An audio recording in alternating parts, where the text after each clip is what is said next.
नमस्कार, मैं हूं आपके साथ मयंक। तो देखिए क्या इजराइल में हुआ है बड़ा धमाका जिसे छिपाने की कोशिश की जा रही है।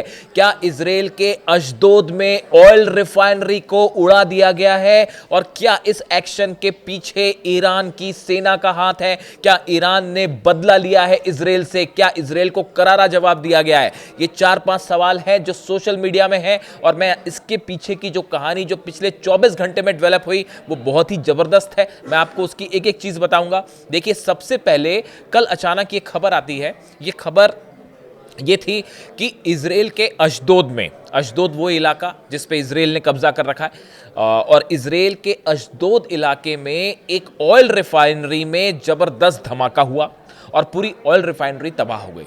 इस तरह की खबर आई। और ये खबर कैसे बाहर आनी शुरू हुई? ये खबर इजराइल में सोशल मीडिया के जरिए और ईरान के कुछ सोशल मीडिया में इस तरह का दावा हुआ कि इजराइल के अशदोद में बड़ा धमाका हुआ है। देखिए इजराइल में जब भी कोई हमला होता है या इजराइल में कोई धमाका होता है तो उसकी खबर कई दिनों तक बाहर नहीं आती। अब से कुछ दिनों पहले ही, करीब 6 से 7 दिन पहले भी इजराइल में एक धमाका हुआ था और वो भी धमाका भी अशदोद के करीब हुआ था और उसमें 2 लोगों की मौत भी हुई थी। लेकिन कई दिनों बाद वो खबर निकल के आई। लेकिन कल क्या हुआ? कल ये खबर फैली कि इजराइल के अशदोद में धमाका हुआ है और एक्स पर और कई सोशल मीडिया प्लेटफॉर्म पर इस तरह की खबर चलने लगी। लेकिन बड़ी गौर करने वाली बात है कि इजराइल की किसी एजेंसी ने इस तरह का कोई खबर ना छापी, ना उसका दावा किया। जिन लोगों ने खबर सोशल मीडिया पर जिन हैंडल से डाली गई थी वो भी बड़ी मिस्टीरियस तरीके से हटनी शुरू हो गई। लेकिन जब तक ये खबरें पड़ चुकी थी, ये खबरें कई जगह वायरल हो गई थी और कई हलकों तक पहुंच चुकी थी। कई लोगों ने इस तरह का दावा करना भी शुरू कर दिया कि ये बड़ा हमला है। अब देखिए ये जो हमला अशदोद में, जो धमाका हुआ अशदोद में, बताया जाता है कि यहाँ पे एक ऑयल रिफाइनरी है। उस ऑयल रिफाइनरी में कल ये धमाका हुआ और जो अशदोद है, Ashdod is one of the most important industrial centres in Israel. Ashdod is located in the southern district of the country. देखिए एक तो अशदोद जो है वो इंडस्ट्रियल इलाका है इजराइल का और दक्षिणी भाग में इजराइल के लोकेटेड है। और इसके अलावा जो है वो तेल अवीव और एश्केलॉन जो शहर हैं इनके बीच में है। अब आपको अगर याद होगा, अगर मैं गलत नहीं हूं तो शायद 23 जून की बात है, पिछले साल जब 12 दिन की जंग चल रही थी उस दौरान भी अशदोद में एक बड़ा धमाका हुआ था। मिसाइल गिरी थी हाईवे पे जिसकी तस्वीरें बड़ी वायरल हुई थी। यानी अशदोद हमेशा से ईरान के टारगेट पे रहा है, ईरान के निशाने पर रहा है। अब देखिए हुआ क्या कल जो है, गौर करने वाली बात यह है कि ईरान से भी धमाके की खबरें आई 2 जगहों से, शहरयार से और शिराज से।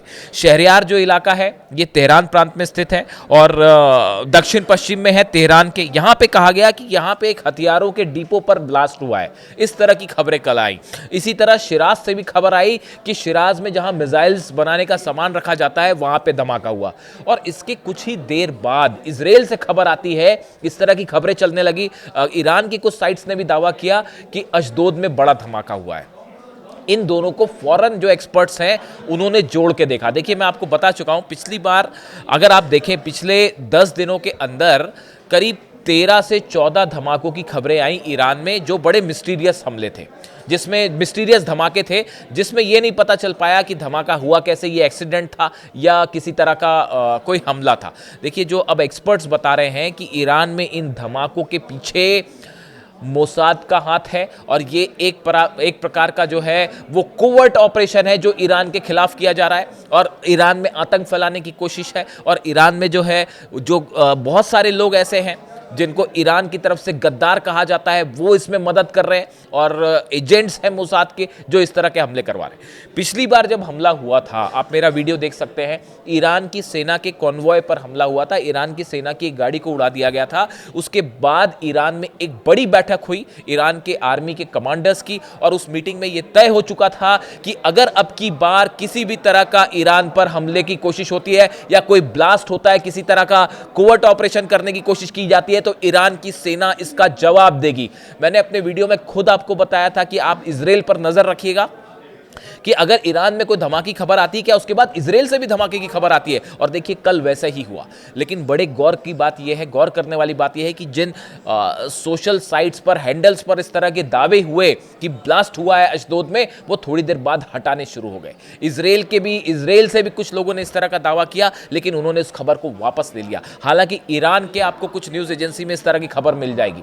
यानी अब सवाल यह है कि एक तरफ तो जंग की बिसात बिछी हुई है और बताया जा रहा है कि अगले 48 घंटे में कुछ भी हो सकता है और रमज़ान के बीच एक बड़ी जंग छिड़ सकती है मिडिल ईस्ट में।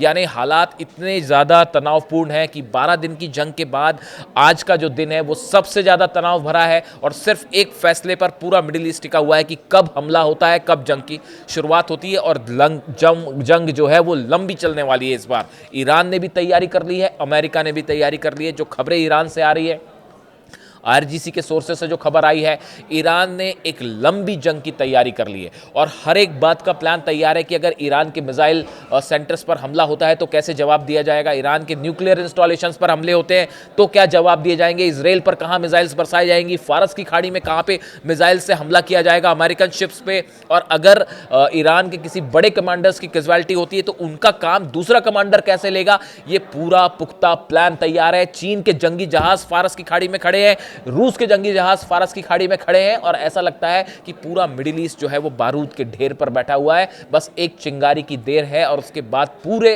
अरब में और पूरे मिडिल ईस्ट में इतनी जबरदस्त जंग छिड़ सकती है जो शायद किसी ने इसकी कल्पना भी नहीं की होगी।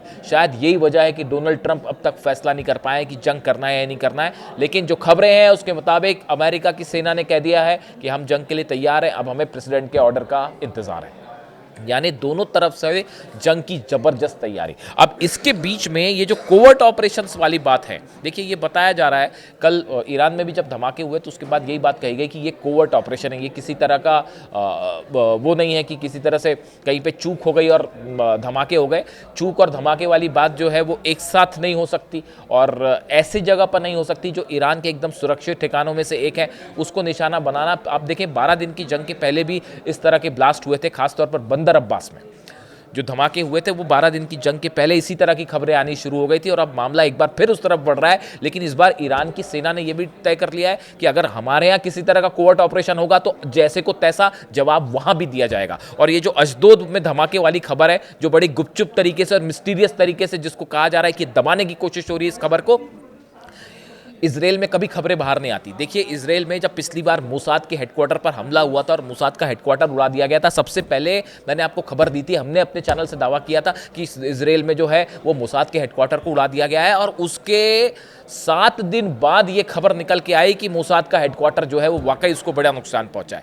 ऐसे ही 5 एयर बेसेस जो है इजराइल के, उनको बड़ा नुकसान हुआ था 12 दिन की जंग में और उसके बाद ईरान की तरफ से दावा किया गया। लेकिन इजराइल ने ये बात मानी करीब 10 दिन बाद, यानी जब जंग रुक गई उसके 10 दिन बाद ये बात निकल के आई कि ईरान ने हमारे 5 एयर बेसेस पर अपनी मिसाइल्स बरसा दी थी और वो मिसाइल्स गिरी भी थी। इसी तरह कतर पर जब हमला हुआ तब भी यही बात निकल के सामने आई। ये कहा गया कि अमेरिका की तरफ से कि भाई कतर में जो है वो अल उदैद बेस पर कोई मिसाइल नहीं गिरी, 4 मिसाइल्स गिरी थी ईरान की। हमने वो बात भी आपको बताई थी। देखिए खबरें आ जाती है बाहर, छुपती नहीं है, उसे आप दबा सकते हैं, कुछ देर के लिए डिले कर सकते हैं, लेकिन खबर जरूर आती है।